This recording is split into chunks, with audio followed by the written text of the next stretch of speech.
Hola amigos, bienvenidos a esta edición de su programa Sin Corrupción. En esta oportunidad vamos a tratar la difícil situación que viven los vecinos de La Victoria.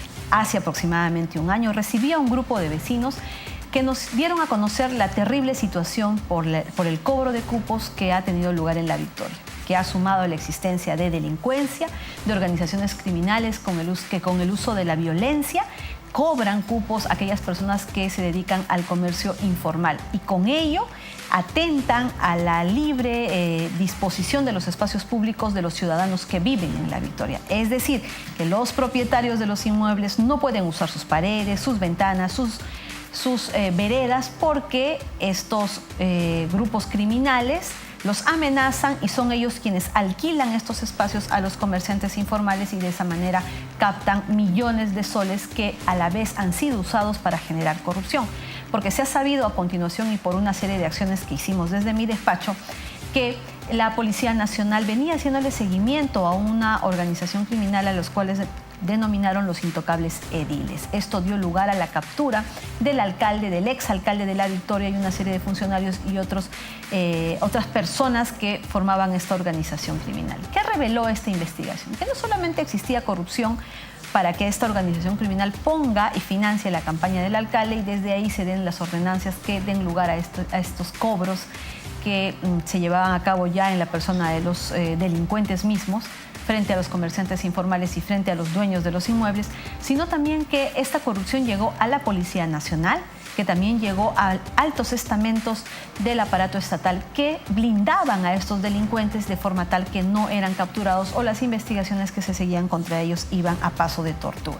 Finalmente, esta organización criminal fue intervenida, hubo cuestionamientos del Poder Judicial que demoró esta decisión, muchos de ellos están presos y la investigación se está llevando a cabo, pero con ello no se ha solucionado el problema que existe en La Victoria. Sabemos que el nuevo alcalde, George Forsyth, con una decidida acción para combatir estas organizaciones criminales, ha tomado la decisión de intervenir Gamarra y cerrar varias de las puertas que no le permitían tener un control. ¿Qué ha generado esta situación? Ordenar Gamarra, sí, lo cual nosotros felicitamos. Pero estos comerciantes informales se han desplazado a lugares aledaños que también están generando un perjuicio a los vecinos ahora de otros lugares. Nosotros hemos propuesto de manera clara y tajante la necesidad de que el gobierno declare en emergencia el distrito de La Victoria para que la Policía Nacional y las autoridades logren restablecer el orden, capturen a estas organizaciones criminales que no solamente es una organización criminal, son varias y que también puedan intervenir o puedan capturar a una serie de delincuentes que operan en el distrito de La Victoria. El gobierno ha hecho oídos sordos, vemos que se han venido haciendo operativos de manera aislada con el alcalde, pero desde aquí le decimos eso no basta.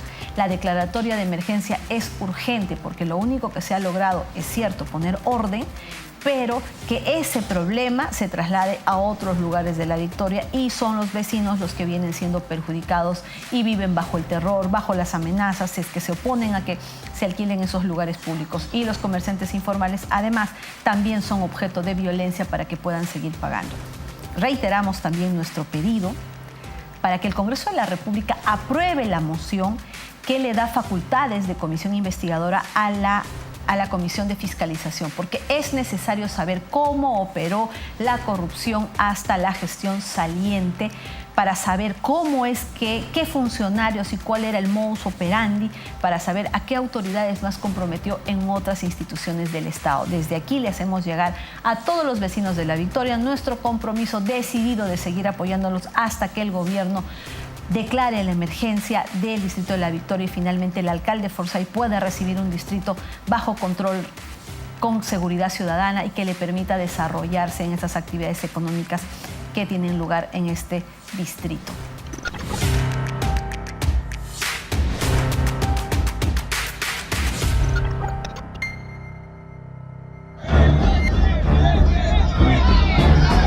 Luego de 2 meses de haber sido impedidos de ingresar al emporio de Gamarra, los cientos de ambulantes que habían invadido las calles de este centro comercial se trasladaron con todas sus mercancías a la avenida Aviación.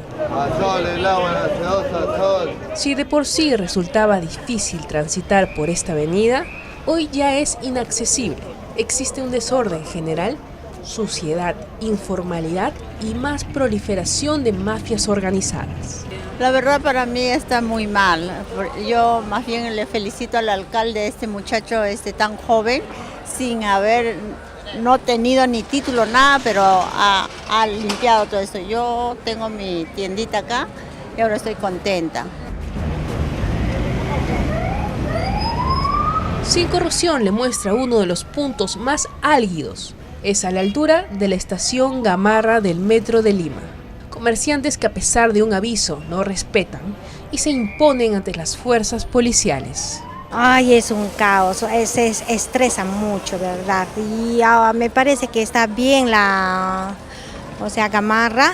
Ahora ya uno ya puede respirar tranquilo, puede hacer sus compras tranquilo, ¿no? Y entonces ya no hay ese caos que había antes, ¿no? Entonces generaba también robos y todo eso, ¿no?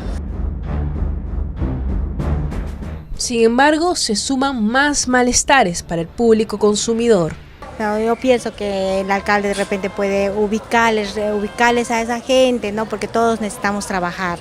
Los accesos usados para entrar a Gamarra son obstaculizados por ambulantes quienes se han adueñado de estos nuevos puntos.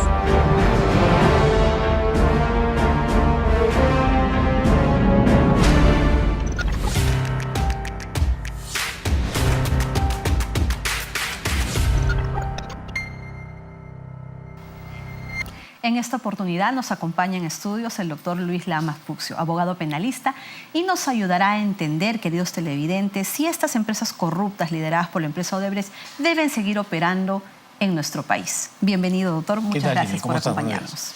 Sí, bueno, antes que nada agradecerte por la deferencia de convocarme a este programa.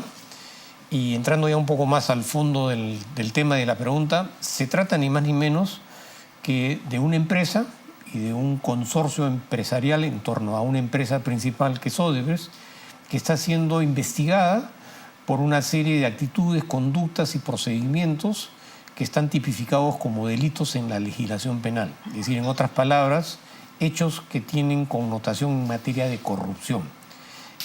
La transgresión de la ley en el sistema legal en el Perú y en cualquier parte del mundo es claro en señalar que todas aquellas personas o empresas o personas jurídicas que han participado en actos delictivos, como es el caso de corrupción, ameritan un tipo de sanción.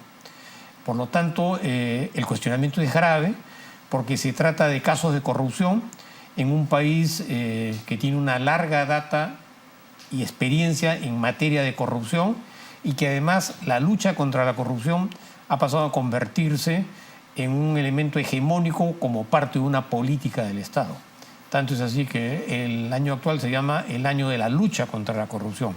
Paradójico. Entonces, si entendemos que es una este año que es de la lucha frontal contra la corrupción va a ser el año en el cual Odebrecht va a consolidar su principal objetivo luego de que le han descubierto ser corrupta por muchos años. Este mismo año va a seguir, a partir de este año va a poder seguir operando en territorio peruano y creo que gracias a una posible resolución judicial que se puede emitir en los próximos días. Claro, para entenderlo de otra manera, ¿no? ¿Cómo entender que una persona que ha cometido un delito, la misma ley le va a permitir que continúe desempeñándose o desenvolviéndose como si el delito que hubiera cometido no tuviera ningún tipo de trascendencia desde el punto de vista ya no solamente jurídico, sino también ético y moral? Pero como tú acabas de manifestar, es una paradoja entendible en alguna medida, porque habría de por medio una desnaturalización de la legislación penal y del procedimiento que se estaría utilizando para, en última instancia, lograr que esta empresa no solamente continúe operando, sino que justamente a través de esta operatividad la empresa pueda cumplir con el pago de una reparación civil. Porque parte de la sanción es también el pago de una reparación civil por los perjuicios económicos que se le ha generado al país como institución. Entonces, lo que llama poderosamente a reflexión, y es una profunda crítica, es cómo se permite que una empresa que, habiendo participado en actos delictivos de grandes proporciones, en la que hay involucrados personajes políticos, en la que ha habido ramificaciones en otros países y en la que incluso los administradores de esta empresa ya han sido sancionados, se han acogido a la colaboración eficaz. En el caso específico del Perú, continúa operando, continúa ganando licitaciones, proyectos de inversión, como si no hubiese pasado absolutamente nada.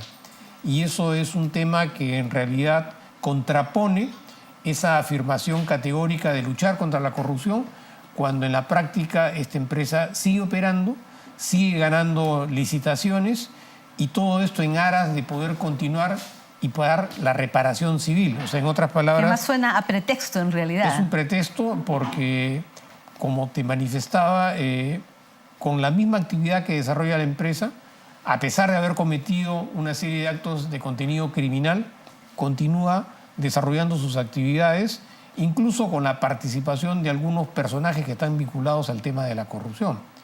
Es una dicotomía que se presta evidentemente a toda una manipulación del sentido de la corrupción, tanto en cuanto a la sanción de la corrupción como en cuanto a la manipulación de la corrupción con fines ya eminentemente políticos y económicos. Doctor, miles de ciudadanos en nuestro país se preguntan, y especialmente aquellos que han constituido empresas y se pueden haber dedicado a la construcción, si estas empresas, a través de sus representantes, de sus integrantes, cometen alguna infracción, son pasibles de una sanción. Muchas veces los inhabilitan, les prohíben poder seguir concursando en otros concursos mientras dure esa sanción. Pero también si cometen delitos o se les imputa delitos, entienden claramente que esa su empresa ya no va a volver a funcionar o va a continuar operando, porque hay sanciones también para las personas jurídicas. ¿Qué ha hecho posible que esta empresa corrupta, la más corrupta en la historia del país, sí pueda tener este trato preferencial? Esa es una pregunta que nos hacen de forma reiterada las personas que tienen empresas a nivel nacional y que no reciben este tipo de privilegios. Mira, cuando uno analiza esta nueva dimensión de la corrupción, no puede dejar de lado que la corrupción en los términos como la estamos analizando existe, porque hay de por medio un poder económico y un poder político. En última instancia es el poder económico enmarañado dentro de estas actividades de carácter empresarial, en tanto que Odebrecht financiaba sus proyectos con financiamiento económico que provenían en última instancia del sistema bancario. Es decir, ya no solamente estaríamos hablando de la dimensión criminal en la que habría participado Odebrecht en los casos de corrupción, sino también es importante analizar qué cosa es lo que está detrás de Odebrecht. Y detrás de Odebrecht están sus acreedores, es decir, el sistema bancario, los bancos, que a través del financiamiento de estos proyectos de construcción o de desarrollo le prestaron plata, le prestaron cantidades millonarias importantes a Odebrecht para que pudiera continuar operando. A raíz del surgimiento de estos cuestionamientos de carácter penal, se genera una situación empresarial de cuestionamiento que en realidad hubiera debido terminar en un estado de insolvencia. Pero al generarse una intervención de estas empresas, como así lo señala la ley, se podría interrumpir la cadena de compromisos económicos que pudieran ser solventados por Odebrecht. Y yo creo que ahí estaría una de las explicaciones para poder entender cómo, habiendo participado en actividades de corrupción, el grupo empresarial de Odebrecht y todo su entorno ha continuado operando. Porque la continuidad de esa operatividad implica la posibilidad de que Odebrecht pueda solventar los préstamos económicos que provinieron de la banca para poder financiar. Es decir, detrás de Odebrecht están algunas empresas bancarias que estarían exigiéndole a Odebrecht a través de la manipulación política, porque en última instancia esto solamente puede ser decidido a través de la ley, y la ley está siendo objeto de interpretación por parte de los grupos políticos y por parte de los grupos económicos. Entonces hay una cadena, ¿no?, de correlación entre los que prestaron a Odebrecht, entre los que le exigen a Odebrecht que le pague y cómo Odebrecht, con sus vinculaciones políticas, logra manipular la ley para poder continuar operando y de esta manera solventar sus acreencias con aquellos que le prestaron el dinero. Nuestros televidentes se preguntarán si tienen una empresa constructora y han sido o están siendo investigados penalmente o administrativamente o han sido sancionados o inhabilitados. Ellos también dirán, yo también tengo acreedores, tengo a los bancos que me exigen, pero no tienen el mismo tratamiento. Obviamente, si se hubiera aplicado las normas en el Código Procesal para el pago de la reparación civil y para la colaboración eficaz y para la implementación de medidas cautelares que aseguren el pago de la reparación civil, si se hubieran acudido a esas normas como tal, Odebrecht tendría la misma condición que cualquier otra empresa, hubiera sido embargada, intervenida, ¿no? Y obviamente no estaría operando, incautada. Su patrimonio objeto de algún tipo de inscripción en los registros públicos. Y finalmente estaríamos hablando de un trato igual a todos. Pero obviamente esta situación especial, privilegiada, excepcional, ha tenido lugar o ha nacido a mérito de la emisión de la Ley 30737, que ha generado todo un marco legal que ahora diferencia a Odebrecht de cualquier otra empresa corrupta que pudiera estar en las mismas circunstancias. ¿Esta ley, doctor, debe ser derogada? Bueno, en principio se trataría de una ley que se riñe, que no está de acuerdo con los principios que rigen la Constitución. En otras palabras, sería una ley inconstitucional, porque entendemos que todas las empresas y todas las personas son exactamente iguales frente a la ley, con mayor razón cuando se trata de responsabilidades de naturaleza penal. No habría por qué hacer una diferenciación entre una empresa y otra empresa. Todos tienen que rendir cuentas porque son elementos vertebrales que rigen el ejercicio de la transparencia en la función empresarial y administrativa. Entonces, ¿por qué establecer una diferencia sustancial y cuantitativa para entregar ciertas prerrogativas a una empresa que, además, habiendo sido objeto de transgresiones de naturaleza penal, a través de esta norma se le estaría permitiendo que continuara desarrollando sus operaciones empresariales como si no hubiese pasado absolutamente nada? Entonces, si lo analizamos desde el punto de vista constitucional, esta ley riñe y se contradice con estos principios de carácter constitucional en el sentido, por ejemplo, de la igualdad frente a la ley y además en el tema de la exención de la responsabilidad penal, porque una ley, a no ser que sea una ley de amnistía, no puede eximir de responsabilidad penal ni a una persona ni a una empresa, ni tampoco lo puede hacer el sistema judicial o el Poder Judicial, a no ser que exista de por medio alguna disposición que de manera exprofesa amnistíe y considere que el hecho que se cometió ha dejado de tener connotaciones de carácter penal.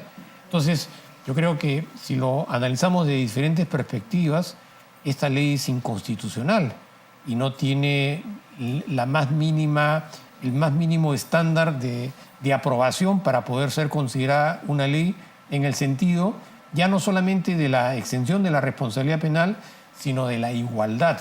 Todos somos exactamente iguales frente a la ley y tenemos que responder. Si hay algún tipo de deferencia o preferencia en el ámbito administrativo, eso no está justificable en términos estrictamente empresariales. Si esa dimensión empresarial la trasladamos a un análisis de carácter penal, con mayor razón. No podría hacerse ese tipo de diferenciaciones porque eso sería atentar contra los principios que rige la legislación penal. Entonces, ahí estaría la respuesta, queridos ciudadanos. Esta ley está generando una posición desigual, un trato especial a un grupo de empresas que han sido descubiertas en sus actos de corrupción. Porque también los televidentes o los ciudadanos afectados podrían preguntarse, entonces, ¿yo también me puedo acoger a la ley 30737? ¿Yo también podría colaborar eficazmente y podrían dejarme de embargar mi patrimonio? ¿Podrían permitirme seguir operando? No, porque esta ley ha sido profusamente diseñada para los intereses de Odebrecht.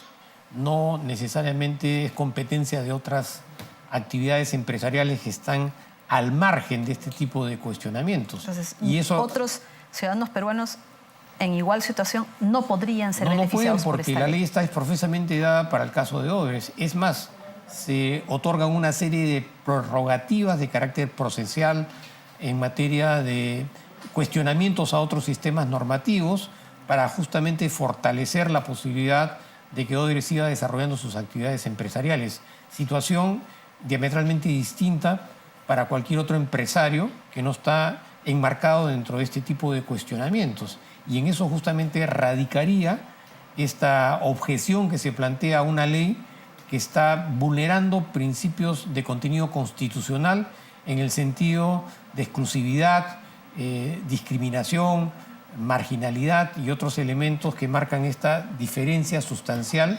y que, de acuerdo a lo que entiende cualquier ciudadano, no debería haber sido hecho de esta manera, porque la ley no puede ser dada para un caso en particular, menos para una empresa en especial.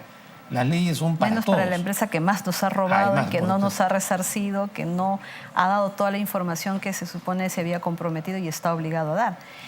Es muy importante para nosotros el mensaje que llega a los ciudadanos. Una norma que debe tener un carácter general, porque esa es la característica principal de las normas, que debe ser aplicable para todo ciudadano en territorio peruano. En este caso no es posible porque solamente habría sido dado con nombre propio para fines particulares y solamente para un grupo empresarial que sería el que se beneficie. Eso, queridos ciudadanos, es lo que nosotros debemos rechazar. No podemos permitir que el Congreso de la República mantenga la vigencia de esta ley cuando está claramente atentándose contra derechos constitucionales que todos tenemos mientras estamos en el territorio nacional.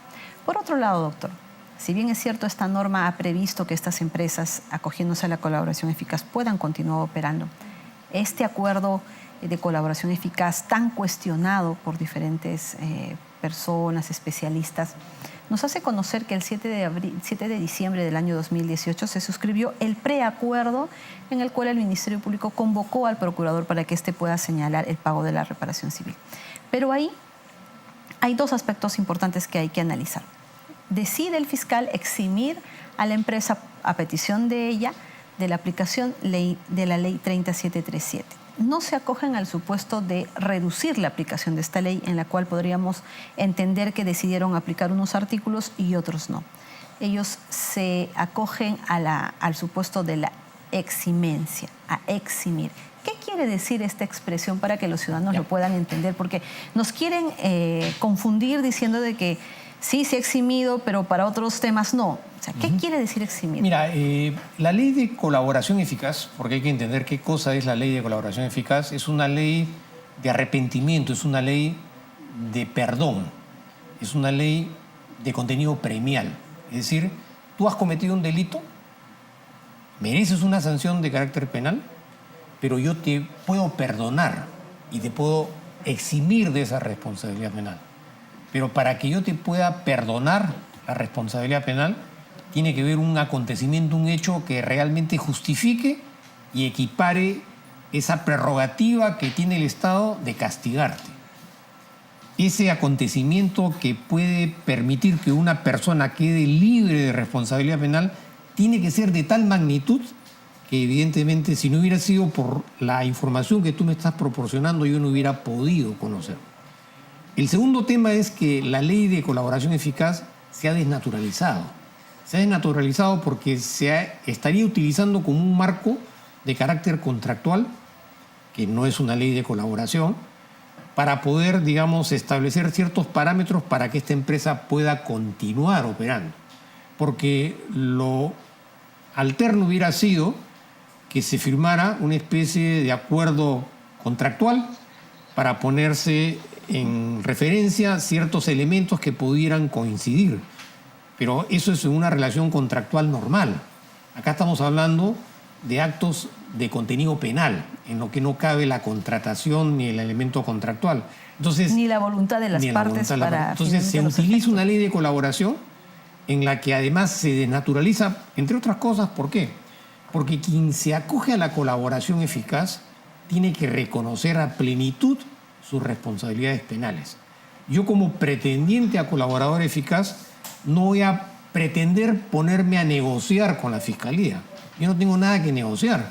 Yo tengo que aceptar mi responsabilidad penal, bajar la cabeza y asumir mi responsabilidad penal. Pero yo no me puedo poner con el Ministerio Público, habiendo yo cometido delitos, a negociar. Es decir, yo te doy esto, pero tú me das lo otro. Si no me das lo otro, yo no te doy esto.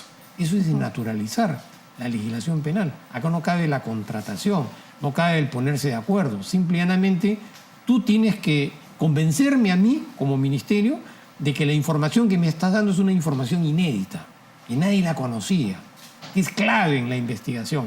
Y yo veré si efectivamente acepto o no acepto esa pretensión tuya de ser colaborador, y una vez que eres colaborador, quedar exento de responsabilidad penal. Pero acá se está haciendo todo al revés. Se utiliza una ley de colaboración para un tema que no es necesariamente de colaboración, porque mucha de la información que estarían brindando estos que pretenden ser colaboradores es información que ya se conocía. Es una información que se empieza a manipular a través de la información para hacerla parecer como una información relevante, es otra cosa. En segundo lugar, porque la empresa no reconoce.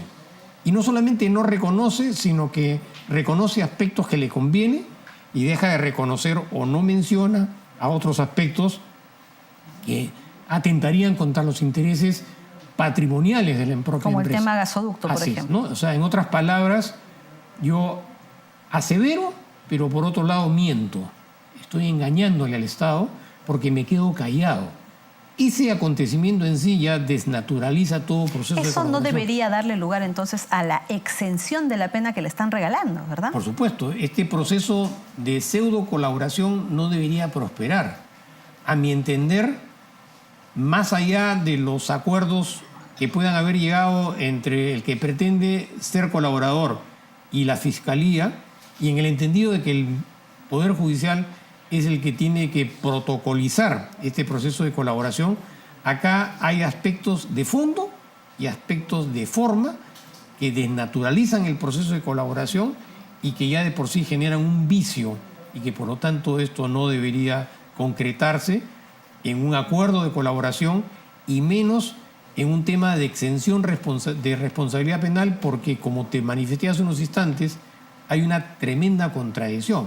Es decir, a través de la colaboración eficaz, yo voy a protocolizar que el delincuente continúe operando y eventualmente cometa otro tipo de responsabilidades de carácter penal, a pesar de que es la empresa la que ha sido objeto de cuestionamiento de carácter penal. Adicionalmente, en este punto, doctor, el Poder Judicial, ahora que tiene que homologar, aprobar este acuerdo de colaboración eficaz, puede, como se ha podido conocer del contenido del acta del 7 de diciembre, a pedido del fiscal, disponer la inaplicación de una ley, de la ley de contrataciones, en un artículo en el cual prohíbe que aquellos que han sido sentenciados puedan seguir concursando en algún proceso de selección. ¿Puede el Poder Judicial ordenar la inaplicación de otra norma? ¿Es eso correcto? Eso es totalmente reñido a los principios que rigen el Estado de Derecho. La única manera de cuestionar una ley es a través de una acción de carácter constitucional. O sea, en otras palabras, o es el Tribunal Constitucional el que declara inconstitucional una norma, o en todo caso es el Congreso de la República el que promulga una ley y deroga una anterior. Pero un juez no tiene esa prerrogativa. Con mayor razón, si se trata de un juez que lo que estaría verificando es un proceso de colaboración en los términos como estoy manifestando. Entonces, no es plausible de ningún punto de vista que en un proceso de colaboración un juez de control penal se tome la atribución de disponer la inaplicabilidad de una ley para un caso específico, porque además lo que estaría decidiendo es que se inaplicara una decisión que tiene rango de ley. O sea, una ley no puede ser solamente inaplicable, sino a no ser que se promulgue otra ley o que sea derogada esa ley. Pero un juez... ¿Qué debería hacer el juez? ¿Debería desaprobar este acuerdo? Yo creo que en principio sí. Por las razones que estoy manifestando, existen aspectos fundamentales a través de los cuales este acuerdo, esta pretensión de colaboración eficaz deba ser en todo caso devuelta al Ministerio Público para que subsanara esas omisiones que en realidad en la práctica lo veo bien difícil, o en todo caso desaprobar el acuerdo, ¿no? Si nosotros confiamos en el Poder Judicial y en el control de legalidad, porque es precisamente lo que va a ser un control de legalidad y no podría inaplicar una disposición con rango de ley en relación al impedimento de seguir contratando por tener una sentencia condenatoria. ¿Podemos esperar que se rechace esta petición y que simplemente Odebrecht no pueda seguir operando en el país gracias a una resolución judicial en el caso de la colaboración? Mira, el Poder Judicial es una institución, es un poder del Estado totalmente autónomo. Sus decisiones le incumben exclusivamente a una labor estrictamente de contenido jurisdiccional. Dentro de las funciones más importantes del Poder Judicial es administrar justicia, dirimir controversias.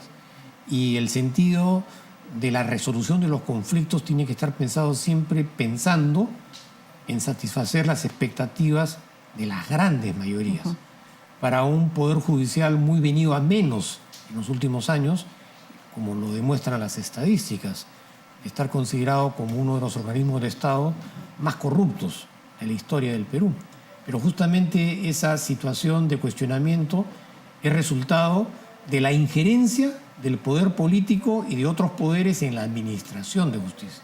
Yo creo que esta es una oportunidad para que, sobre la base de lo que está estrictamente establecido en la ley y en los principios constitucionales que rigen la administración de justicia, este acuerdo tenga que ser desaprobado. Es una prerrogativa del Estado, porque aun cuando se resolviera en sentido contrario, tampoco se habría acabado la instancia.